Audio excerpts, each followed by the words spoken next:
Rajya Sabha TV का ये बेहद ख़ास प्रोग्राम है गुफ्तगू, और गुफ्तगू में आज है हमारे साथ राइटर, एक्टर, डायरेक्टर और प्रोड्यूसर ज़ीशान कादरी। डेफिनेट उसकी माँ ने बचपन में ही उसको कट्टा थमा दिया था।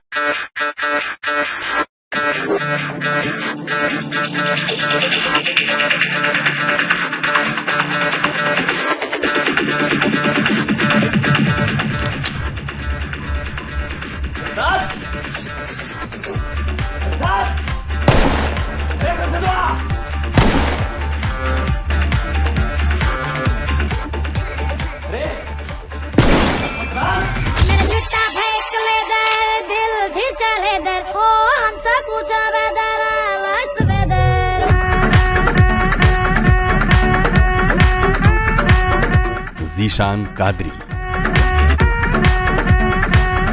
युवा फिल्म राइटर, एक्टर, डायरेक्टर और प्रोड्यूसर ज़ीशान कादरी का जन्म 1983 में कोयला खदानों के शहर धनबाद, झारखंड में हुआ।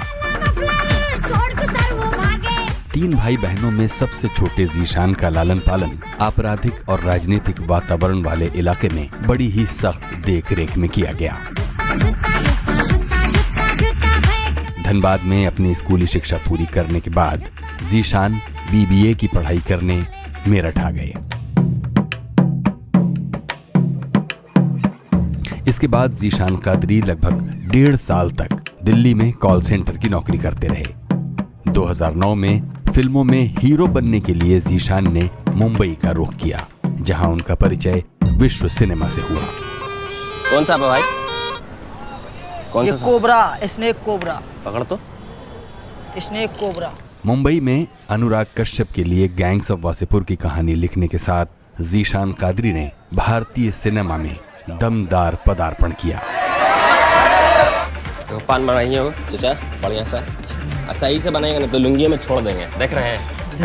देख रहे हैं भैया जी। क्या देख रहे हैं? अरे डेफिनेट, अरे जल्दी चलो, तुम्हें खुजैया हो रहा है। कौन निकाला रे? हमरा मारे फैजल भैया निकाले, समझे? चलो जल्दी। पान खिला, पान खिला, पान खिला जल्दी। गैंग्स ऑफ वासेपुर 2 में डेफिनेट के किरदार से चर्चित हो चुके ज़ीशान को इस फिल्म के लिए बेस्ट डायलॉग श्रेणी में फिल्म फेयर और आईफा पुरस्कारों से नवाजा गया। इसके बाद ज़ीशान कादरी ने ओ उमनिया, मैडम जी और फिरौती जैसी कई निर्माणाधीन फिल्मों की स्क्रिप्ट लिखी और रिवॉल्वर रानी में भी नजर आए। 2015 में बतौर निर्देशक बनाई अपनी पहली फिल्म मेरठिया गैंगस्टर्स से ज़ीशान कादरी ने अपनी रचनात्मकता का लोहा मनवाया।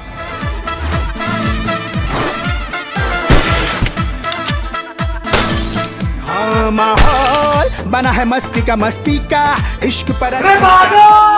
ज़ीशान आज इतने सक्षम हो चुके हैं कि अपनी प्रोडक्शन कंपनी के जरिए अली और सरबजीत जैसी अपनी पसंद की फिल्मों में सह निर्माता की भूमिका निभा रहे हैं और साथ ही साथ अपनी आने वाली फिल्मों पर भी।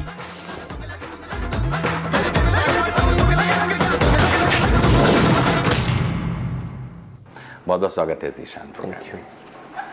ज़ीशान, आप तो जानते हैं कि 10 साल का जो अरसा होता है फिल्मों की दुनिया में कुछ कर गुजरने का, वो बेहद कम होता है, और उसमें भी आपके हाथों में 10 से भी कम ऐसे साल हैं जिनमें ना सिर्फ आपने लिखने में बल्कि एक्टिंग में भी, प्रोडक्शन में भी, डायरेक्शन में भी, और आज आपके पास शायद 2 फिल्म कंपनियां हैं।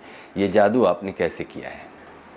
ये अल्लाह की मेहरबानी है। सबसे पहले तो मुझे 5 साढ़े 5 साल हुए बॉम्बे आए हुए, और 5.5 साल पहले जब मैं बॉम्बे आया था तो मुझे कुछ आइडिया भी नहीं था यहाँ का। वो कहा जाता है ना कि चला मुरारी हीरो बनने, तो कुछ वैसा था मेरे साथ कि मैं उठा और मैं यहाँ पे हीरो बनने आया जी।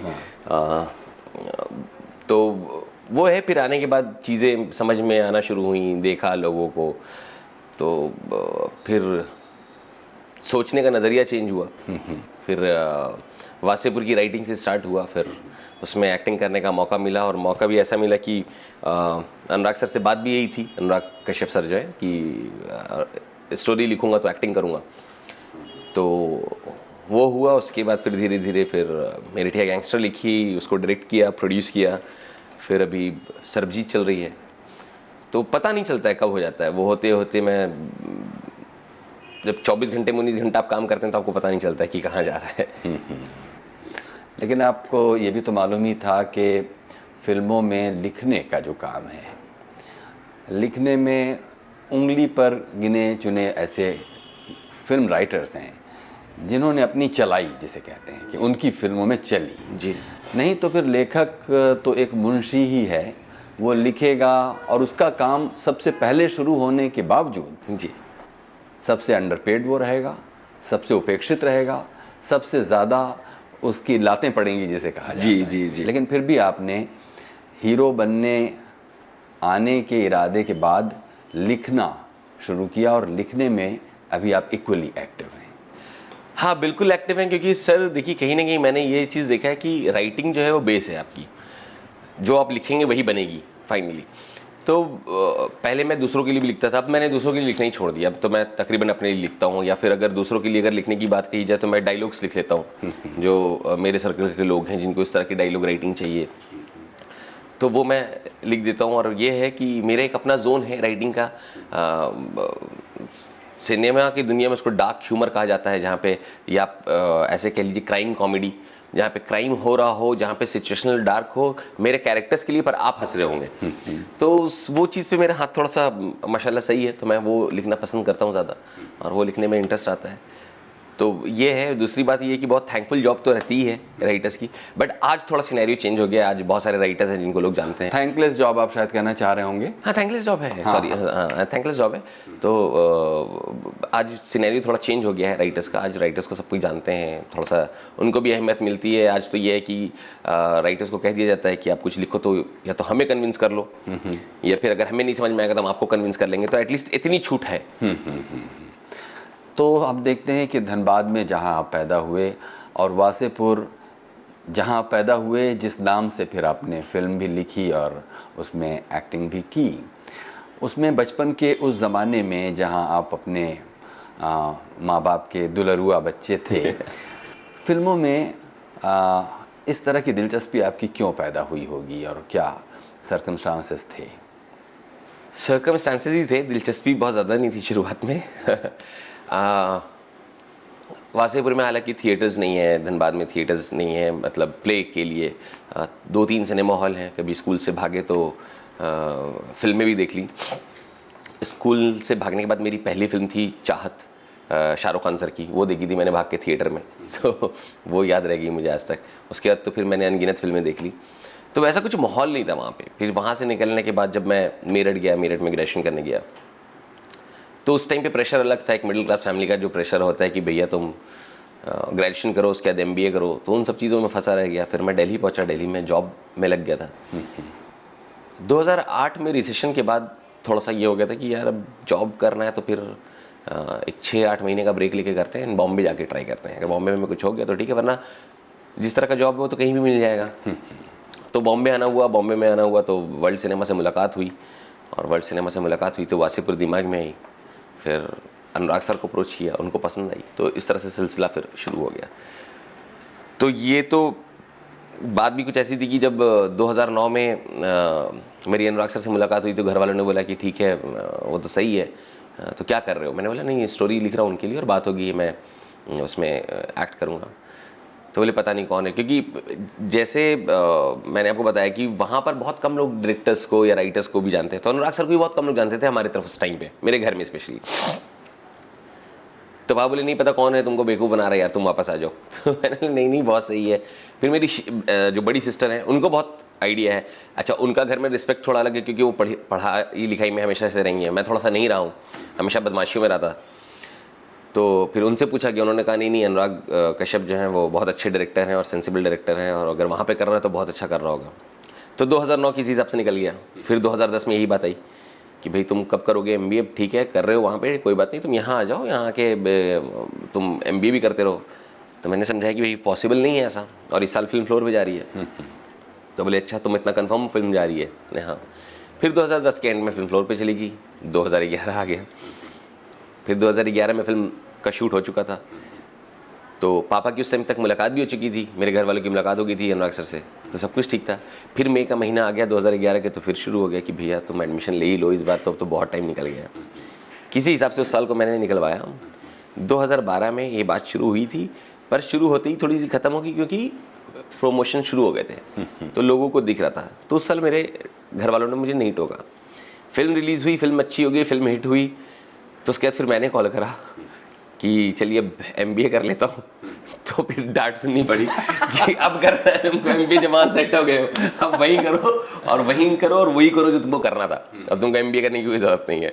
तो इस तरह से फिर चीज़ें वहाँ से हटी, वरना पहले तो जो था सबके साथ होता वही था मेरे साथ भी कि MBA करो और तुम्हारे लेटर पैड पे या विजिटिंग कार्ड पे कुछ लिखा हो जाएगा तो MBA लिखा हो जाएगा। मैंने क्या करना है, मुझे कहीं नहीं देना विजिटिंग कार्ड। बट घर वालों की एक वो तो बनी ही रहती मोहब्बत में, टेंशन की कुछ कर ले, कहीं ऐसा ना हो कि इधर के चक्कर में उधर का भी नहीं रहे। लेकिन आपने इतने सारे बरसों को इतनी जल्दी जंप्स में हमको बताया है, जिसमें ये नहीं पता चल पाया कि जो मुरारी हीरो बनने आया था उसका कुछ जद्दोजहद भी उसकी रही, या कितनी आसानी से आप तो कह दे रहे हैं कि फिर अनुराग सर से मुलाकात हुई, जैसे कि धनबाद से निकल के मेरठ और मेरठ से निकल के मुंबई आते ही कोई अनुराग कश्यप से आसानी से मिल सकता है। नहीं, बात सही है, अनुराग सर साहब बहुत आसानी से मिल सकते हैं, बहुत अप्रोचेबल हैं, बहुत ही डाउन टू अर्थ आदमी। वो तो कभी कभी साइकिल पे भी आपको चलते हुए दिख जाएंगे, कभी ऑटो पे भी चलते हुए दिख जाएंगे। आसान तो सर नहीं कहेंगे, बट मैं इसको स्ट्रगल भी नहीं कहता हूँ, मैं अपनी लाइफ की जर्नी कहता हूँ। और जर्नी ज़्यादा टफ तो मेरी तब थी जब मैं धनबाद में था।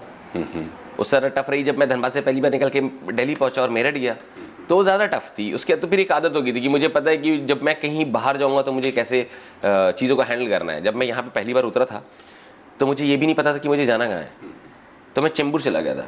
अच्छा। तो वहाँ पे कुछ दोस्त थे, उनके साथ रहा, फिर 17-18 दिन के बाद मुझे अंधेरी वेस्ट पता चला, तो फिर यहाँ पे आया, फिर 3-4 दिन आना जाना किया, तो 2-4 लोगों से दोस्ती हो गई, तो पता चला उनको भी, वो भी लड़के ढूंढ रहे हैं, तो फिर मैं उनके साथ शिफ्ट हो गया। मैंने कहा भाई मुझे रख लो, उन्होंने ठीक है भाई आ जाओ। तो इस हिसाब से मैं यहाँ पे रहना शुरू किया। फिर ढूंढा, बहुत ढूंढा। अनुराग सर के तो 3-4 बार ऑफिस से मुझे निकाल भी दिया गया कि भाई यहाँ कोई अनुराग नहीं है, तुम निकलो यहाँ से। बट उसी दौरान उनके गेट पे एक पोस्टर लगा था, द स्केलेटन लेडी करके एक प्ले था जो वो कर रहे थे पृथ्वी पे, तो वो मैंने देख लिया और उसका एक फ़ोटो निकाल लिया। मैंने बोला मैं यहाँ तो जाऊँगा। तो वो फिर उस हिसाब से फिर मैं वहाँ पहुँचा, वहाँ पे उनसे मुलाकात हुई और उनको सारा कुछ जब सुनाया तो उन्होंने बोला यार लिखा हुआ दो, और फिर जब रिटर्न में दिया 7-8 पेज तो उन्होंने बोला मैं बनाऊँगा। तो टफ तो सर फिर हर कुछ रहता है ना। फिर आप वासेपुर जाते हो, वासेपुर में जब आप रिसर्च कर रहे हो और 1941 से चीज़ें निकाल के रिसर्च करना, वो भी अपने आप में बहुत टफ था। एक्चुअली उस टफ होने की बात मैं नहीं कर रहा जिसमें कि आपको मुंबई आकर या दिल्ली में जाकर कहीं रहने की, सर्वाइव करने की समस्या होती है, बल्कि इससे ज़्यादा जो आपका एक क्रिएटिव क्राइसिस आपके अंदर चल रही होती है, उस स्ट्रगल की बात भी कीजिए। क्योंकि धनबाद में आपने कुछ पढ़ाई की, फिर कुछ मेरठ में की, फिर कुछ नौकरी आपने दिल्ली में की। ये सब करते हुए क्या फिल्म आपके अंदर चल रही थी, मैं ये जानना चाहता हूँ। नहीं, कभी नहीं चली फिल्म मेरे अंदर, कभी नहीं चली। देखिए, दो हमारे तरफ कहना होता है कि दो तरह के हीरो होते हैं। एक हीरो वो होता है जो पर्दे पे आता है, और एक हीरो वो होता है जो पर्दे पे नहीं आता है। तो हम पर्दे पे नहीं आने वाले हीरो थे उस टाइम पे, कि पर्दे पे नहीं है ठीक है बट हीरो हैं। तो वो सब कभी क्राइसिस नहीं रहा, हमेशा ये रहा कि कुछ बड़ा करना है लाइफ में। एंड कभी दिमाग में नहीं था कि बड़ा क्या, कभी आता भी था तो एज नॉर्मल बिजनेसमैन बनना है, बिजनेस करना है, बड़ा बिजनेस करना है। बट जब यहाँ आया तो एक्सप्लोर ही कर रहा हूँ सर। ये 4-5 सालों में अपने आप को एक्सप्लोर ही किया कि अच्छा मैं राइटिंग कर सकता हूँ, चलो ठीक है मैं एक्टिंग कर सकता हूँ, अच्छा चलो मैं डायरेक्शन भी कर सकता हूँ। जब मैंने डायरेक्ट की थी फिल्म तो पहले मैं प्रतीक ग्रुप्स से मिला, प्रतीक ग्रुप्स को कहानी सुनाई, उनको अच्छी लगी, तो उन्होंने बोला चलो ठीक है आप बनाओ, जैसे आप बना सकते हो आप, हम लोग देखते हैं। फिर मैंने वो फिल्म बनाई, तो फिल्म बनाने के बाद सब बहुत खुश थे। अब हुआ क्या था कि मैं थोड़ा सा अनुराग सर के टच से हटा हुआ था, पर मेंटोर है मेरे, वो मेरा तो जो इंस्टीट्यूट है वो अनुराग सर से ही बहुत कुछ सीखा है, तो मुझे था कि उनको दिखाना है। अब मैंने उनको पहली बार कॉल करा, मैंने कहा सर आप फिल्म देख लो, तो उन्होंने बोला अच्छा मैं बाद में देखता हूँ। तो मैंने फिर 10-15 दिन के बाद कॉल किया, मैंने सर अब देख लो, एक कट हो चुका है। बोले मैं लखनऊ में हूँ। तो वो थोड़ा सा ऐसा था कि इग्नोर जो करना होता है ना कि अभी नहीं देखना मुझे तुम्हारी फिल्म, पता नहीं तुमने क्या बना दी हो। तो फाइनली फिर वासन बाला हैं जिन्होंने पेडलर्स डायरेक्ट की थी, तो उनको मैंने बोला कि वासन भाई आपको देखनी फिल्म तो आप बताओ। बोले हाँ हाँ बिल्कुल देखनी है। तो वो ऑफिस आए, ऑफिस में आके उन्होंने फिल्म देखी, और फिर फिल्म देखने के बाद उन्होंने अनुराग सर को बोला कि यार आपको ये फिल्म देखनी चाहिए। फिर अनुराग सर ने ये फिल्म देखी, मुझे बुलाया, मुझे बोला दिखाओ क्या बनाई तुमने। उसके फिर रात में उनका मुझे करीबन 12-12:30 बजे कॉल आता है कि यार ये तो कमाल बना दी है तुमने, ये वो। तो फिर उन्होंने बड़ी तारीफ़ की, तो उससे ये भी होता है कि हौसला भी मिला और फिर वो एक चीज़ थी कि बैठा के बोला कि नहीं तुम डायरेक्ट करो, तुम डायरेक्ट कर सकते हो। तो इस तरह की चीज़ें नहीं सर, तो पता चलता एक्सप्लोर किया कि अच्छा डायरेक्टर भी है मेरे अंदर एक कहीं छिपा हुआ। एंड जब आपको पहले ही बोला कि शुरुआत से ही बिजनेस दिमाग में था, तो प्रोड्यूसर तो मैं कभी भी प्रोडक्शन कर सकता हूँ। हाँ देखिए, इसीलिए मैं ये बात कह रहा हूँ, क्योंकि जो बात मैंने शुरू में कही कि जो नए लोग आते हैं मुंबई में, और वो भी धनबाद जैसी जगह से, वो बरसों तो उनको शहर को समझने, और अगर फिल्म में हैं तो फिल्म के समीकरणों को समझने में लग जाते हैं, और जब तक होश संभालते हैं बहुत वक्त गुजर चुका होता है जी। लेकिन आपके साथ ये है कि राइटर, और फिर आपने कहा कि फिर पता चला कि आपके अंदर डायरेक्टर भी छुपा है, और बिज़नेस भी थोड़ा सा आपको कहीं से आता है, जबकि लोग फिल्म में क्या बनाना है, कैसे बनाना है, इस लंबी उधेड़-बुन में बने रहते हैं, क्योंकि फिल्म में पैसा भी बहुत लगता है। जी, सब बिल्कुल। चीज़ों को इस तरह सारे कोऑर्डिनेट्स मिलाने पड़ते हैं कि वो एक बहुत मुश्किल काम है। ऐसा क्यों ना कहें कि आपने फिल्म में सक्सेस का कोई एक फार्मूला सा, और वो भी कुछ डीवीडी देखकर और डीवीडी से माल उड़ाकर कुछ करने, कुक करके कोई एक ऐसा सक्सेस फार्मूला आपने कुक कर लिया है जिससे प्रतीक ग्रुप भी बड़ी आसानी से इस बात को समझ जाएगा, अनुराग सर भी समझ जाएंगे। तो वो डीवीडी सर मार्केट में बंटवा दो आप। बहुत लोगों का भला हो जाएगा। नहीं ऐसा नहीं है। मैं देखिए हमेशा एक चीज़ कही जाती है कि जो करना है वो दिल से करो, वरना मत करो आप। तो जब आप दिल से कोई चीज़ करते हो तो उसमें आप में कन्विंसिंग पावर बहुत रहती है, और जब आपको खुद पता होता है कि आप गलत कर रहे हो तो आप कन्विंस नहीं कर सकते हो किसी को भी। तो जब मुझे पता होता है कि मैं ये कर रहा हूँ तो मैं बहुत अपने आप को पहले कन्विंस करता हूँ कि ये सही है गलत है, तो सारे क्वेश्चन आंसर्स मेरे से होते हैं पहले। जब मैं उसको क्रॉस कर जाता हूँ तो फिर मैं किसी से भी बात कर सकता हूँ उस बारे में। तो ये एक चीज़ें हैं कि मैं मतलब जाके मुझे पुड़िया नहीं बांधना है यहाँ पे किसी को, ठीक है, ये दिखाने के लिए, ये समझाने के लिए, मुझे किसी को प्रूफ नहीं करना है सर। सबसे बड़ी प्रॉब्लम यहाँ पे ये होती है लोगों के साथ आने के बाद कि अरे गांव में प्रूफ करना है, अरे डैड को प्रूफ करना है, अरे मॉम को प्रूफ करना है, अरे मुझे इंडस्ट्री में प्रूफ करना है। मुझे किसी को प्रूफ नहीं करना है, मेरा घर तो मैं चलाऊंगा ना, किसी को प्रूफ करके क्या करूँगा। तो यहाँ ये सबसे बड़ा फॉर्मूला है सर। ये लोगों को समझ में जिस दिन आ जाएगा ना, लोग सही करने लगेंगे। लोगों को प्रूफ करने की बहुत जल्दी है, मुझे प्रूफ नहीं करना किसी को। खैर मैंने ये जो बात ठीक अभी इससे पहले कही, वो एक थोड़ी लाइटर नोट पर कही गई बात थी। उसका एक रिश्ता इस बात से भी है उस सवाल का कि जब आप एक सक्सेस फार्मूला बनाते हैं तो जिस ऑडियंस के लिए आप उसे पेश करने वाले हैं, उस ऑडियंस की रुचियों को कि वो पसंद कर लेगी और कोई चीज़ हिट हो जाएगी या उनके दिलों में उतर जाएगी, इसको समझने का आपके पास क्या मैकेनिज़्म क्या है? सर आज हर तरह की ऑडियंस है, आज हर तरह की ऑडियंस है। देखिए हम लोग जब बड़े हो रहे थे तो हमने कुछ कुछ होता है और दिल वाले दुल्हनिया ले जाएंगे, करण अर्जुन और प्यार किया तो डरना किया, हम तो यही देख के बड़े हुए, वही चीज़ दिमाग में रही है हमेशा। यहाँ आए, सिनेमा का एक्सपोजर हुआ, अलग अलग फिल्में देखी। वासेपुर बनने के बाद जो रिस्पॉन्स हमें मिला था ऑडियंस से, और उसी दौरान फिल्में आई, साहब बीबी, गैंगस्टर, पान सिंह तोमर, इस तरह की फिल्में आई और उनसे जो रिस्पॉन्स मिला है ऑडियंस को, वो जो हम लोग को खुद पसंद आई है। तो एक चीज़ तो क्लियर है कि कहीं ना कहीं इस तरह के सेंसिबल फिल्म्स जो बनती हैं इसके भी एक ऑडियंस है। तो ये हम कहीं ना कहीं उस तरह की ज़िंदगी को ज़्यादा जिए हुए, देखे हुए, उसको हम ज़्यादा बेटर कर सकते हैं। तो हम उस पर लगे हुए हैं कि ये आप ऐसी चीज़ें करो जो ऑडियंस को पसंद है। अब से फॉर एग्जांपल मैं तो मोस्टली जो लिखता हूँ या मोस्टली जो करता हूँ वो या तो रियल स्टोरीज से या रियल इंसिडेंट से इंस्पायर्ड होती है या बायोपिक होती है। तो वो तो आपको कभी भी देखने में आपको मज़ा आएगा ही, ऐसा मुझे लगता है, क्योंकि मुझे बहुत मज़ा आता है देखने में। अगर आप बात करें इस तरह की डायरेक्टर की, मार्टिन स्कॉर्सेसी, तो आप इनकी जितनी भी फिल्म देखेंगे मैक्सिमम जो है वो रियल स्टोरी बेस्ड है, बट बहुत मज़ा आता है, ये कमाल की फिल्म बनाते हैं वो। तो वही है सर।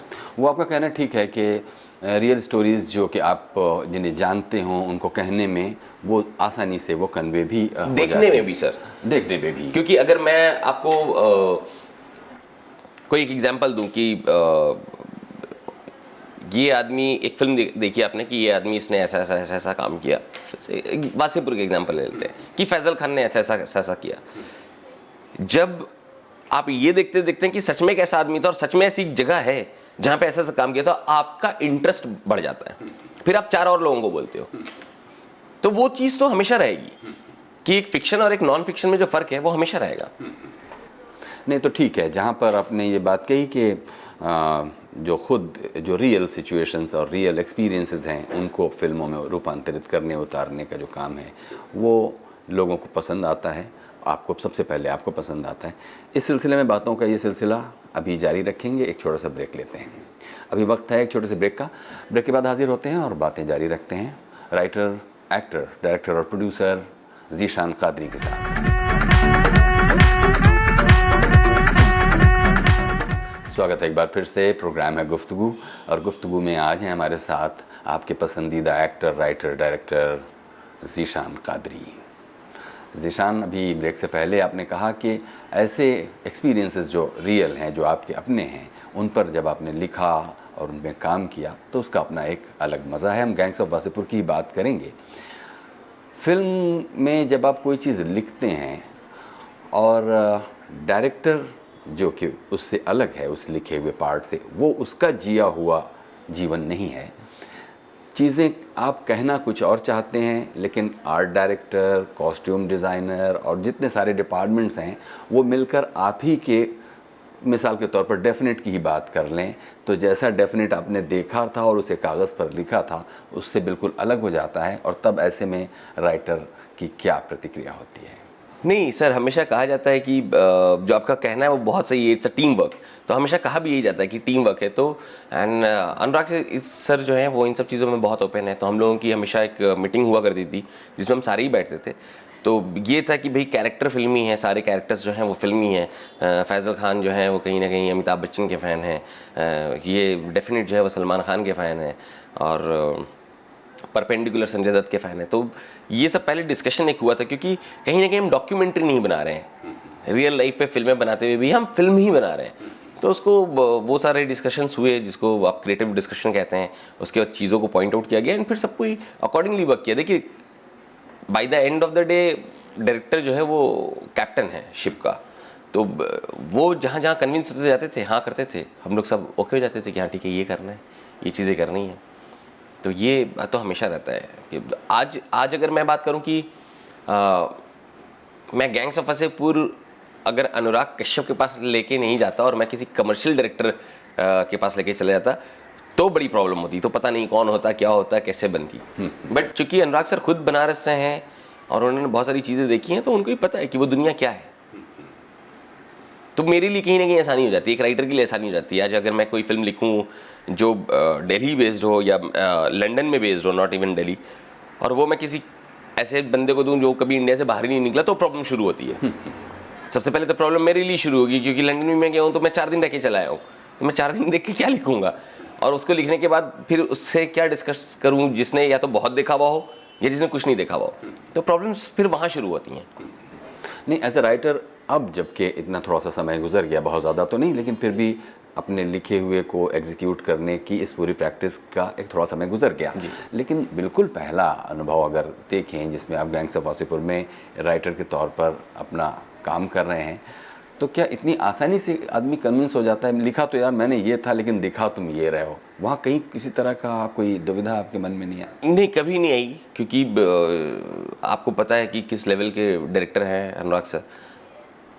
तो जब वो कुछ अलग डायरेक्ट करते थे तो ऐसा लगता था, हमें ऐसा लगता था कि अरे यार ये क्यों नहीं लिखा था हमने। तो उनको बोलने से पहले हम अपने आप को गलत ठहराते थे। बहुत कुछ सीखना बाकी है उनसे, बहुत कुछ सीखा है उनके साथ राइटिंग करते टाइम पर, बहुत कुछ सीखना बाकी है उनसे। उनकी राइटिंग का जो लेवल है वो काफ़ी अलग है। वो हमेशा कहते हैं कि यार ठीक है, एक रियल चीज़ होती है, रियल चीज़ के ऊपर एक इमेजिनरी वर्ल्ड है, वहाँ तक पहुँचो और उसको फिर दोनों के एक साथ लाइन क्रॉस करके फिर तुम लिखो। तो वो शुरू हुआ है, अभी मेरा तो शुरू हुआ है और वो तो उसमें माहिर हैं। तो उनकी एक चीज़ थी, क्योंकि मैंने कभी अनुराग सर को असिस्ट नहीं किया और ऐसे मैंने किसी को असिस्ट ही नहीं किया है इंडस्ट्री में। गैंग्स ऑफ वासेपुर लिखी, फिर मधुर भंडारकर हैं तो मधुर सर के लिए मैंने एक मैडम जी करके एक फिल्म थी उस पर लिखी। फरदीन खान हैं, उन्होंने अपना प्रोडक्शन हाउस खोला था तो उनके लिए एक फिल्म लिखी थी फिरौती, एंड फिर PNC हैं प्रोडक्शन हाउस में, उनके लिए एक फिल्म लिखी थी वो मनिया। तो ये 4-5 फिल्में लिखी, मगर असिस्ट नहीं किया कभी किसी को एज ID, जाके सेट पे देखूं कैसे होता है कैमरा ये वो। तो मैंने खुद ही अपने इस पे किया था। तो वो मुझे भी छूट मिली थी एक कि किस चीज़ को कैसे करना है, क्या है, देखूं कैसे कर सकते हैं। तो सेट पे हमेशा एक बात याद रहती थी अनुराग सर की। अनुराग सर हमेशा बोलते हैं कि जब तुम राइटिंग करो तो राइटिंग करने के बाद ये देखो कि तुम डायरेक्टर की तरह लिखो कि तुमको क्या शूट करना है। एंड जब तुम डायरेक्शन कर रहे हो ना तो उसमें बहुत एज ए एडिटर उसको डायरेक्ट करो कि इस सीन के बाद यहाँ से कट कर देंगे, फिर ये सीन उस सीन से जुड़ेगी। तो जब आप राइटिंग करते हो तो राइटर डायरेक्टर बन के आपको लिखना पड़ता है, जब आप डायरेक्ट कर रहे हो तो एज अ डायरेक्टर एडिटर बन के आपको डायरेक्ट करना पड़ता है। एग्जैक्टली और मैं यहीं पर पहुंचना चाह रहा था। इस पूरी बातचीत को यहाँ पहुंचते हुए देखकर मुझे खुद अच्छा लगा कि एक फिल्म राइटर, क्योंकि वो आखिरकार एक स्पेशलाइज काम है, आपको वो स्कूल में नहीं सिखाया जाता। हाँ, देयर आर सर्टेन स्कूल्स जहाँ आपको सिखाया जाता है, लेकिन जिस तरह की स्कूलिंग से आप आए थे वहाँ आपको कुछ भी नहीं सिखाया गया था, फिल्म लिखना। तो फिल्म लिखने में अगर अब जबकि आप उस काम के बिल्कुल आपकी उंगलियों पर किया जाने वाला काम है, ज़रा बताइए तो सही कि किन किन स्टेजेस में वो होता है। मतलब अगर हम बिल्कुल नए अपने जो एस्पायरेंट राइटर्स हैं उनको अगर हम एड्रेस करें, कैसे इसको करेंगे? मतलब किसी फिल्म को उसके बीज विचार से लेकर उसके स्क्रीन प्ले तक, बाउंड स्क्रिप्ट तक, अगर हम उसको स्टेजेस में अगर आप शेयर करना चाहें तो। बिल्कुल बिल्कुल। जब मैंने राइटिंग शुरू की थी तो सबसे पहला जो मुझे एक नोट मिला था अनुराग सर की तरफ से वो ये था कि तुम्हारे दिमाग में जितनी चीज़ें आए, जितना तुम्हारे नॉलेज में आए, वो सब लिख डालना, छोड़ना कुछ मत। और लीनियर लिखिएगा आप कि इस साल ये हुआ था, इस साल ये हुआ था, इस साल ये हुआ था, तो आपके भी दिमाग में क्लैरिटी होगी, एक स्टोरी फ्लो हो जाएगा। यानी इसे अभी आप एक कहानी की तरह लिख रहे हैं? हाँ, तो मैं पहले कहानी ही लिखता हूँ सबसे पहले कि हुआ क्या था। क्योंकि क्या होता है सर, आप कभी जब बैठो किसी के सामने तो वो यही पूछता है कहानी क्या है। कोई आपसे बैठते ये नहीं पूछता कि अच्छा स्क्रीन प्ले क्या है। लोग पहले जानते हैं कहानी क्या है। आप फिल्म देख के बाहर निकलते हो, लोग पूछते हैं कहानी क्या है। तो कहानी बहुत इंपॉर्टेंट चीज़ है। तो आपने जैसे कहानी लिखी, उसके बाद आप स्क्रीन प्ले पे आते हो तो आप उसका वन लाइनर लिखो पहले। आप वन लाइनर क्या है? ये वन लाइनर है कि जैसे कि गैंग्स ऑफ वासेपुर के केस में क्या रहा होगा? जैसे कि गैंग्स ऑफ वासेपुर के केस में ये रहा होगा वन लाइनर की शाहिद खान से ये कहानी शुरू होती है और पहले एक आपने देखा होगा कि बहुत एक वॉइस ओवर आता है जहाँ पे आपको सारा कुछ दिखाया जाता है। जब कहानी शुरू होती है तो एक वन लाइनर है कि अभी शाहिद खान अपने घोड़े को लेकर के मार्केट में जाएगा। देन हम उसको आगे डिस्क्राइब करेंगे कि वहाँ पे क्या होगा। फिर लाइन 2 पे आ गया मैं। तो वैसे एक एक लाइन करके लिखते चले जाते हैं कि हमें पता है कि कहानी कहाँ जा रही है। यानी वन लाइनर में भी वन लाइन नहीं होगी, कई लाइनें होंगी। हाँ, कहाँ वन लाइनर जाता है, उसमें होती कई लाइनें। तो यानी उसमें आप पूरी कहानी का एक स्केलेटन, एक ढांचा डिस्कस कर लेते हैं। हाँ, उसमें वन लाइनर में से आधे पेज की कुछ बात होती होगी, वो एक पेज की? नहीं। मैं तो कहानी भी सर अगर मैं बताऊं तो मैंने वासीपुर नॉर्मली जो आप कहानी लिखते हो, जो अभी लिखा जाता है वो नॉर्मल 10 पेज में हो जाती है यहाँ कहानी। और उससे पहले लेकिन जो वन लाइनर था वो कहानी के बाद मैं वन लाइनर लिखता हूँ। अच्छा, तो ये कहानी 10 पेज में हो जाती है। बहुत ज़्यादा 15 पेज मैंने वासीपुर लिख दी थी, कुछ 200 पेज की। तो मैं तो कहानी इतनी लिख देता हूँ। तो अब जो मैं वन लाइनर की बात कर रहा हूँ वो स्क्रीन प्ले की वन लाइनर है। अच्छा, कि इस सीन के बाद ये सीन होगा, इस सीन के बाद ये सीन होगा। तो वो अनुराग सर से सीखा है मैंने, कि वो पहले मुझे बोल देते थे कि वन लाइनर लिखो। तो वन लाइनर लिखा, उन्होंने देखा, जितने उनको सही लगा वो ठीक था, बाकी सब पे उन्होंने समझाया कि ऐसे नहीं ऐसे। तो वहाँ से सीखा मैंने। उसके बाद अब जो मेरा प्रोसेस एक बना हुआ है कि अब तो नहीं, अभी हम उसी पर हैं। हाँ। कहानी बन गई, कहानी के बाद आपने वन लाइनर्स कर स्क्रीन प्ले का वन लाइनर लिखा, स्क्रीन प्ले के वन लाइनर्स किए, फिर उसके कहानी कहाँ जाएगी। अब कितनी बार क्या होता है कि कहानी आप स्टार्ट टू एंड नहीं दिखाते हैं। से फॉर एग्जाम्पल गजनी, उसके स्क्रीन प्ले बहुत ऊपर नीचे है ना। तो वो कैसे लिखा होगा, तो वो ये कि पहले हीरो ये करता है, फिर फ्लैशबैक में आप चले जाते हैं। तो वो एक है कि लाइन नंबर 2 है फ्लैशबैक में, फिर ये दिखाएंगे पॉइंट 1, पॉइंट 2, पॉइंट 3, फिर कट टू हम यहाँ पे आते हैं लाइन नंबर 4 में। अच्छा, अब यहाँ प्रेजेंट में आगे तो अब ये दिखाएंगे। तो अब जब वो वन लाइनर्स लिख लेते हो, तो वन लाइनर्स लिखने के बाद 2 पेज या 3 पेज की वन लाइनर्स हो गए, तो आपको भी समझ में आता है कि फिल्म आपकी ये दिखेगी। क्योंकि एज अ राइटर आपको पता है कहानी पूरी ही है। मैं अगर किसी और को दूंगा तो वो शायद नहीं समझ पाएगा, पर मुझे पता है कि अब क्या दिखने वाली कहानी और क्या होने वाली। तो वहां से फिर उसको आपने डिटेलिंग करना शुरू की एंड वो एक फाइनल स्क्रीन प्ले में बनी। स्क्रीन प्ले के स्टेज पर क्या क्या होगा उसमें? बहुत सारी चीज़ें जो आपको देखिए, अब अलग अलग राइटर्स का तरीका होता है लिखने का, अलग अलग डायरेक्टर्स का भी तरीका होता है उस चीज़ को लेने का। अब मैं अगर ये लिखूं कि डेफिनेट का एक चेस था फिल्म में, अगर आपने देखा होगा, मैं राजकुमार राव को गोली मारने जाता हूँ शमशाद को, और वो गोली चलती नहीं है और फिर वो मुझे दौड़ा देते हैं। अब दौड़ा देते हैं तो वहाँ पे सिंपली लिखा हुआ है चेस सीन। अब बहुत सारे डायरेक्टर्स होंगे जो बोलेंगे अच्छा चेस सीन मीन्स कैसे, क्या सोच रहे हो, अच्छा वो इस गली से जाएगा, फिर वो यहाँ घूमेगा, फिर उसका पेट्रोल खत्म होगा तो वैसा। तो अनुराग सर का वैसा नहीं है।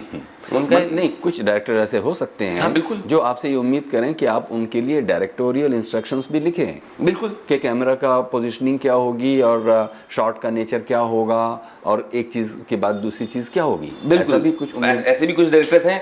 थैंक गॉड कि मेरे तो नसीब में नहीं है ऐसे डायरेक्टर्स, जितने मेरे नसीब में डायरेक्टर्स हैं सब बड़े डायरेक्टर्स हैं, सबको सब कुछ पता रहता है। तो मेरे लिए थोड़ा आसान हो जाता है लिखना कि अगर मैंने इतना ही लिख दिया कि and there is a chase scene, तो वो नॉर्मली मुझसे पूछते नहीं हैं कि फिर अच्छा क्या करेंगे, क्योंकि उन्हें पता है सेट पे जाके वो अपना एक चेस डिज़ाइन करेंगे और उस हिसाब से फिर वो शॉट टेकिंग करेंगे। जब मैं अपनी फिल्म लिख रहा था मेरे इंडिया गैंगस्टर, तो मैंने उसमें बहुत सारी चीज़ें थी जहाँ पे मैंने शॉट टेकिंग लिख दी थी कि ये शॉट टेकिंग होगी। तो आप अगर देखेंगे मेरे इंडिया, तो उसमें 4-4 मिनट की बहुत सारी सीन है, वन टेक है, 4 मिनट की चली जा रहे हैं वन टेक।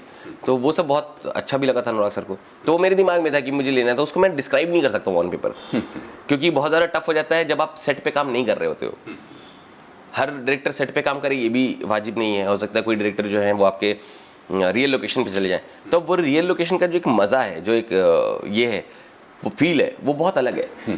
तो मुझे पता है रियल लोकेशन का एक रेकी होने के बाद कि चलो मेरा कैमरा यहाँ से जाएगा और मेरे लोग यहाँ से भागेंगे, ये लोग यहाँ से चलते हुए आएंगे, तो एक डिफरेंट चीज़ है। वो आप कहीं ना कहीं जाके सेट पे आपको वो चीज़ें करनी पड़ती हैं। तो फिर जब ये स्क्रीन प्ले तैयार हो गया, यही है जो कि बाउंड स्क्रिप्ट नाम की चीज़ में कभी किसी स्टेज पर आएगा? नहीं, ये नहीं है। इसके बाद स्क्रीन प्ले पे तैयार होते टाइम पे 2-4 चीज़ें और हैं। जो आपके कैरेक्टर्स हैं, वो कैरेक्टर्स कैसे हैं, कैरेक्टर्स के नाम भी सर बहुत मायने रखते हैं। कभी कभी होता है ना, लोग बोलते हैं रमेश नाम डाल दो, विजय नाम डाल दो, ये ऐसे नहीं डाल सकते अपना। हाँ, वो तो जावेद अख्तर ने अपने नसरीन मुनी कबीर के साथ हुई बातचीत में ये कहा जी कि अगर गब्बर सिंह का नाम से पप्पू होता तो वो मज़ा नहीं आता उसमें। उसका नाम का अपना एक फोनेटिक ब्यूटी होती है। Correct. मतलब चेनॉय सेठ कहने में जो मज़ा है वो से रमेश या सुरेश कहने में नहीं है जी। तो आप कह रहे थे कि कैरेक्टर्स के नाम हो गए, एंड फिर कैरेक्टर्स हो गए। कैरेक्टर अपने आप में कैरेक्टर कैसे हैं, तो वो एक आपके दिमाग में होना बहुत ज़रूरी है at the time of writing screen play. क्योंकि आप स्क्रीन प्ले जब आप लिख रहे हैं तो उनकी हरकतें वैसी आएंगी स्क्रीन प्ले पे, तो ये बहुत ज़रूरी कि वो चीज़ रहे। फिर आता है डायलॉग, तो जो जैसा कैरेक्टर होगा वो वैसे ही जवाब देगा और वैसे ही सवाल करेगा। तो फिर आता है वो फाइनल पार्ट जहाँ पे आपने डायलॉग्स को लिखते हो और फिर उसमें आप मज़ा डालते हो। आपके केस में डायलॉग आप खुद ही लिखते हैं? हाँ, क्योंकि कुछ फिल्मों में डायलॉग राइटर्स भी अलग से बुला लिए जाते हैं। हाँ, बहुत सारे फिल्मों में बुला लिए जाते हैं, मैं तो अपने से खुद ही लिखता हूँ सर। तो मेरा ये देखना है कि जब मैं फिल्म देखने जाता हूँ तो सबसे पहले जब आप फिल्म देख रहे होते हैं तो आप कैरेक्टर से अटैच हो जाते हैं बहुत जल्दी, अगर कोई कैरेक्टर वैसा हो, और उसके डायलॉग पे आप मज़ा लेना शुरू करते हैं। आप बाहर निकलने के बाद बात करते हैं कि कहानी क्या थी, क्या लूपहोल्स थे, क्या अच्छाई थी, क्या बुराई थी। बट जब भी आप कोई फिल्म देखो और आप किसी कैरेक्टर से ही आप अपने आप को ये नहीं करवा पाओ तो आप बोर हो जाते हो बहुत जल्दी। तो वो भी एक चीज़ है। तो कैरेक्टर बहुत इंपॉर्टेंट होते हैं, उसके डायलॉग्स वो क्या बोल रहे हैं, क्योंकि आप वहीं पे एंजॉय करोगे। बाद में कहानी क्या थी वो आप थिएटर से निकलने के बाद पूरी ज़िंदगी आप डिस्कस करते रहो, थिएटर पे आप नहीं कर पाते हो क्योंकि आप डायरेक्टली उनसे कनेक्टेड हो। तो वो चीज़ है। तो कैरेक्टर और उनके डायलॉग्स बहुत इंपॉर्टेंट है, जितना इंपॉर्टेंट आपका स्क्रीन प्ले और स्टोरी है। तो फिर अभी किस स्टेज पर जाकर वो चीज़ हमें हासिल हुई जहाँ से अब उसे एक बाइबल की तरह माना जाएगा और उसी से सारी शूटिंग और सारे शूट प्लान किए जाएंगे? वो कौन सा स्टेज होगा जिसकी मैं बाउंड स्क्रिप्ट की बात कर रहा हूँ? बस वही डायलॉग आपका खत्म हो गया। वो उस स्टेज पर क्या डायरेक्टर भी राइटर के साथ बहुत कॉन्टिन्यूअस कांटेक्ट में रहेगा? नहीं, नॉर्मली मेरे साथ तो नहीं कोई रहते हैं। तो जब अगर वासेपुर की बात की जाए तो मैंने जब डायलॉग लिख लिया था तो फिर उन्होंने पढ़ा अनुराग सर ने, और फिर हंसे। कुछ डायलॉग्स उन्होंने तो थोड़े बहुत जगह से काटना भी पड़ा उनको कि नहीं इतना बहुत ज़्यादा हो जाएगा, थोड़ा सा इसको हटा दो। एंड फिर फाइनल हो गया कि हाँ ठीक है ये बाउंड स्क्रिप्ट है। फिर उस पर पूरी एक टीम बनना शुरू हुई, तो फिर वहाँ से काम फिर शुरू हो जाता है। तो वहाँ पे राइटर और डायरेक्टर का जो है वो काम, इंडिविजुअल काम एक बार रुक जाता है, फिर टीम और बड़ी होना शुरू होती है। तो वो लास्ट स्टेज है कि आपका बाउंड स्क्रिप्ट हो गया, डायलॉग फिनिश हो गए, या ले लीजिए। अच्छा, अब तब मैं ये देखता हूँ कि गैंग्स ऑफ वासेपुर, जिसने अभी हाल के बरसों में एक बिल्कुल अनोखी फिल्म होने का दर्जा हासिल किया है, और इतनी लंबी फिल्म, मतलब 2 हिस्सों में, और शायद अब तीसरे हिस्से की भी बात चल रही है, उसका लिखने वाला आदमी मुझे ये बता ही नहीं रहा है कि धनबाद में भी मैंने कुछ सीधी लाइन लिखी थी और मेरठ में आने के बाद भी कोई सीधी लाइन, मतलब स्कूल के एसेज और निबंध लिखने के अलावा, मतलब लिखना आपके अंदर आया कहाँ से जीशान साहब, ये तो बताइए। सर जैसे पेपर्स आते थे ना एग्जाम के साफ, तो वैसे ही साफ चले जाते थे, 5 नंबर तो मुझे उसके मिलते थे। तो लिखना तो कभी आया ही नहीं। ये जो हालात और मजबूरियां होती हैं ना, सब करवा देती हैं। इसमें कोई मजबूरी नहीं है, तो आपकी चॉइस थी। मजबूरी थी ना, हीरो बनना था। मुरारी तो वही बनना आया था। तो ये देखिए, मैं हमेशा एक चीज़ बोलता हूँ कि जो अब मुझे समझ में आया कि राइटिंग में टाइम नहीं लगता। जब लोग मुझसे पूछते हैं कि अरे यार तुम 1 रात में लिख देते हो, तुम 2 रात में ये पूरी स्टोरी लिख डालते हो, तो वही मैं सोचता हूँ कि यार ये तो लगता है मैं बड़ा कमाल काम करता हूँ, लोग इतना अप्रिशिएट करते हैं। फिर मुझे एक चीज़ समझ में आई कि ये क्या करता हूँ मैं, तो 3 महीने से सोच रहा था उस कहानी के बारे में। जब सोचते सोचते वो पूरी पक जाती है मेरे दिमाग में, तो उसको तो लिखने में तो 2 ही दिन लगेंगे ना सर, तो 2 दिन में मैं लिख देता हूँ। तो वो जिंदगी तो मैं पिछले 20-22 साल से उस टाइम पे जीते हुए आ रहा था, तो उसको लिखने में कहाँ टाइम लगता। तो 1-1.5 महीना मेरे पास, वो भी बहुत लिया मैंने। हालांकि 200 पेज लिख दिया, अभी उसमें बहुत कुछ बचा हुआ है जो हम पार्ट 3 में दिखा सकते हैं। हाँ, नहीं, ये तो बात आपकी ठीक है कि जो आपने 20 साल का जीवन जिया है, उसमें में से कुछ चीज़ें निचोड़ करके आप आगे की लिखाई में करते हैं। लेकिन लिखना एक स्पेशलाइज्ड काम है, और वो भी फिल्म के लिए लिखना एक स्पेशलाइज्ड काम है। यहाँ तक कि होता है कि उसके लिए कुछ स्टैंडर्डाइज्ड फॉर्मेट्स वगैरह भी बने हुए हैं। हाँ, वो है। हाँ, देखिए वो सर, वो टेक्निकल पार्ट्स हैं। जैसे अभी फाइनल ड्राफ्ट 8 पे हम काम करते हैं, अभी फाइनल ड्राफ्ट 9 कुछ दिन पहले आया, उस पर काम शुरू हो गया है। तो वो टेक्निकल पार्ट है। लिखना टेक्निकल पार्ट नहीं है। आप दिल खोल के लिखो जो आपको लिखना है, वो उसको सरियाना है। हाँ, सजाना। हाँ, एग्जैक्टली। आप उसको सजा दो। तो वो तो सीखा सर, 3 साल किया। 2009 में जब मैं यहाँ पे आया था पहली बार, और मेरे ख्याल से अगस्त में मैंने शुरू की थी राइटिंग, तो 2012 के 8 अगस्त को फिल्म रिलीज़ भी हुई थी, 3 साल के बाद। वासेपुर पार्ट 2, पार्ट 1 22 जून को रिलीज़ हुई थी। तो तब तक कुछ दिन वासेपुर लिखी, बाकी टाइम पे फिल्म में देखी, स्क्रिप्ट्स पढ़ी, फाइनल ड्राफ्ट 8 पे अपना हाथ साफ किया। तो यही सारी चीज़ें की हैं मैंने। तो ये बहुत टफ चीज़ नहीं है। देखिए, जैसे मैं हमेशा कहता हूँ कि या तो आपको एक्टिंग आती है या आपको एक्टिंग नहीं आती है। अब कुछ टेक्निकल पार्ट है, एक्टर को जाके लाइट लेना अपने ऊपर, मार्क पे चलना, ये वो आप सीख लोगे। पर अगर आप ये सब सीखे हुए और आपको एक्टिंग नहीं आती सर, तो आपको एक्टिंग नहीं आती है। तो फिर अगर आप अच्छे घर से हो तो 20 फ्लॉप देने के बाद ही एक्सेप्ट करोगे कि हाँ भाई मुझे एक्टिंग नहीं आती थी। 30 फ्लॉप देने के बाद, 30 फ्लॉप देने के बाद ये करोगे, एक्सेप्ट करोगे। ये तो आपको वो एक 30 फ्रेम भी नहीं मिलने वाला है, क्योंकि आप अच्छा एक्टर रही हो, आपको लोग पहले ही भगा देंगे ऑडिशन से। मगर वो आपके या तो अंदर होती है, और क्रिएटिविटी की हर चीज़, राइटिंग हो, डायरेक्शन हो, या एक्टिंग हो। अब बात करता हूँ मैं प्रोडक्शन की। लेकिन प्रोडक्शन पे आने से पहले एक बात मैं आपसे पूछता हूँ कि देखिए, जो नए लोग लिखने की कोशिश करते हैं, उनके सामने, चाहे वो किसी फिल्म स्कूल में उनको ये बात बताई गई हो या किसी फिल्म राइटर ने ये फैलाया हो, कि जब तक तुम्हारे पास लिखने का ये जो फाइनल ड्राफ्ट 8 या जिसका भी नाम आप ले रहे हैं, इस तरह की चीज़ के भीतर उस डिसिप्लिन में लिखना, और फिर लिखें किस चीज़ में, अगर वो उसकी भाषा हिंदी और देवनागरी है तो वो किस में लिखे, क्या देवनागरी लिपि में लिखे या रोमन में लिखे या इंग्लिश में लिखे, किस में लिखे, ये भी उसके सामने एक कश्मकश होती है। आपने किस में लिखा? मैं आपको बताता हूँ, मैंने देवनागरी में टाइप करवाया था। तो मैं तो पेपर पेन पे लिखने वाला आदमी हूँ सर। आप हाथ से हिंदी में लिखते हैं? मैं हाथ से हिंदी में लिखता हूँ, फिर टाइप करवा देता हूँ।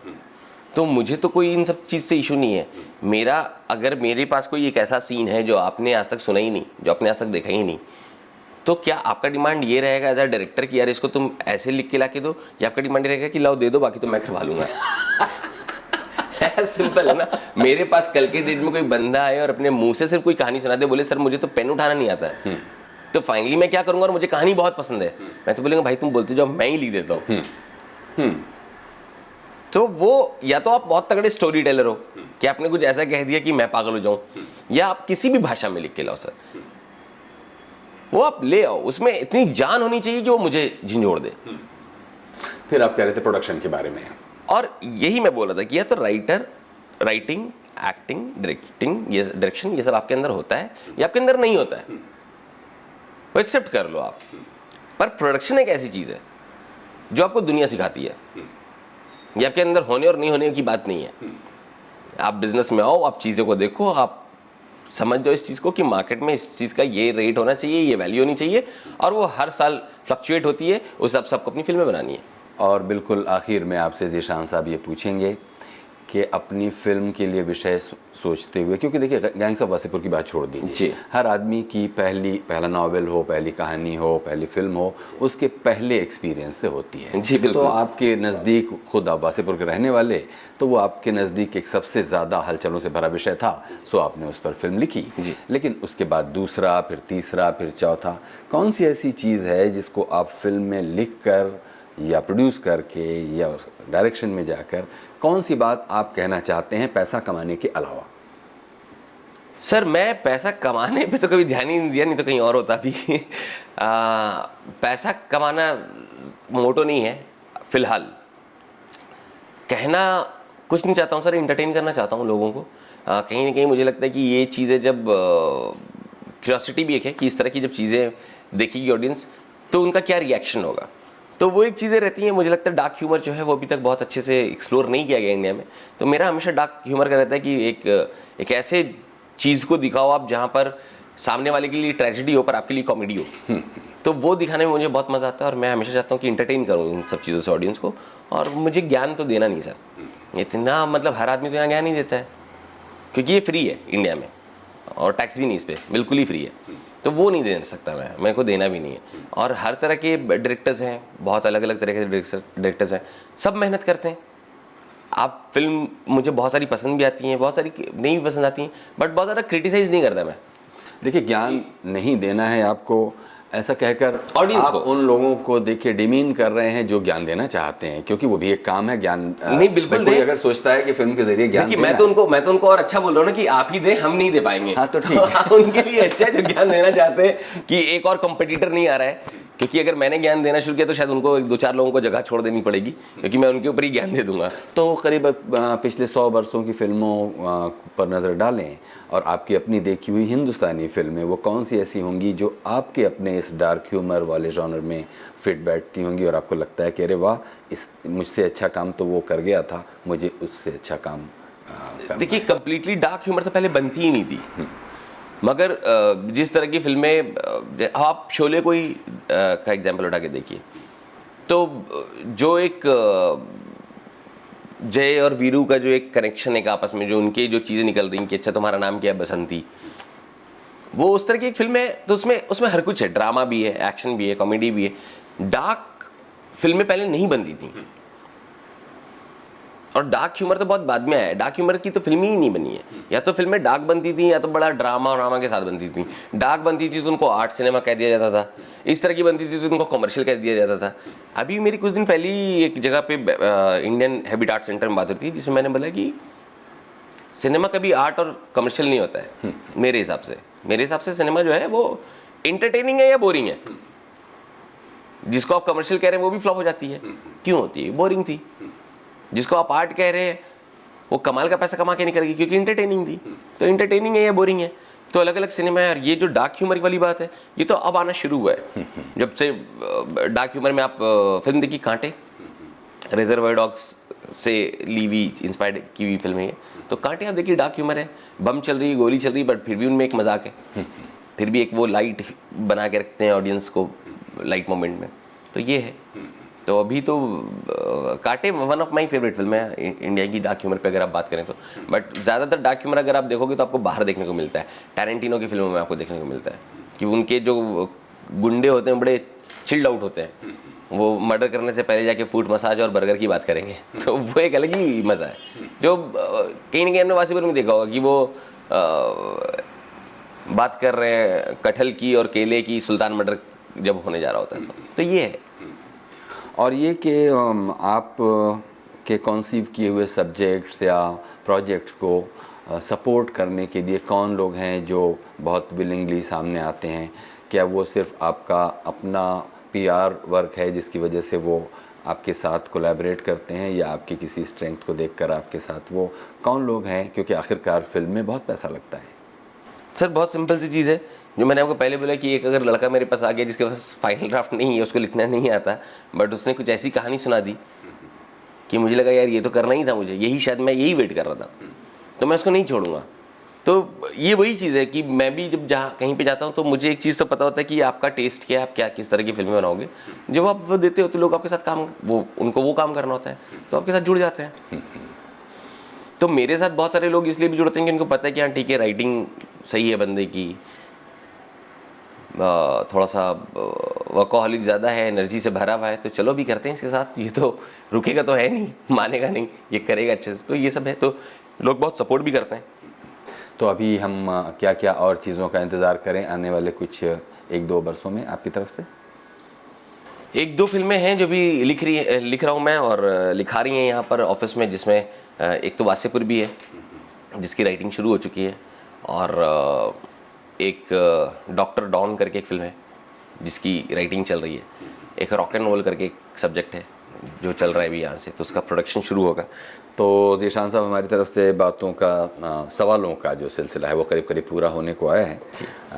अब अगर आप को लगता है कि कोई ऐसा सवाल जो मैंने नहीं पूछा और आप कहना चाहते थे इस बातचीत में, तो आप ज़रूर कहिए। नहीं, कोई ऐसा सवाल तो नहीं रहा है, हालांकि आपने पूरा होमवर्क आप करके आए हैं, आपने सब पूछ ही लिया मुझसे, कुछ छोड़ा नहीं। Thank you. हाँ, लेकिन फिर भी कुछ रह गया हो तो आप कह सकते हैं, ख़ास तौर पर उन लोगों को जो ये 5 साल के अंदर ज़ीशान कादरी बनना चाहते हैं, वो क्या करें? जो 5 साल के अंदर ज़ीशान कादरी क्यों बनना चाहते हैं? 5 साल के अंदर तो एसआर के बने। मैं तो चाहता हूँ, मैं तो शाहरुख सर को देख के आया था, मैं तो उनकी ग्रोथ से ऐसा हूँ देख करके, ये कि भैया वो भी उनका भी बैकग्राउंड फिल्मों से नहीं था, बाहर से ही आए थे, तो ऐसे लोगों को देख के इंस्पायर्ड होते हैं हम लोग भी, आगे बढ़ते हैं कि हाँ ठीक है। चक्कर ये सर कि ज़्यादा थॉट प्रोसेस मत रखिए, ज़्यादा इधर उधर दिमाग और किसी को प्रूफ करने के लिए काम यहाँ मत कीजिए। जैसा मेरा मानना है, मेरा है कि आप अपने लिए कीजिए ना। एक टाइम के बाद अगर आपको लगता है कि हाँ ये मेरे लिए नहीं है, तो आप छोड़ दोगे। जब तक आपको यही रियलाइज़ नहीं होगा कि मेरे लिए नहीं है, आप नहीं छोड़ोगे, क्योंकि आपको प्रूफ कर रहा है दूसरे को। आप दूसरे को प्रूफ करना छोड़ दो तो आपको समझ में आ जाएगा आपके लिए ये लाइन कौन सी है।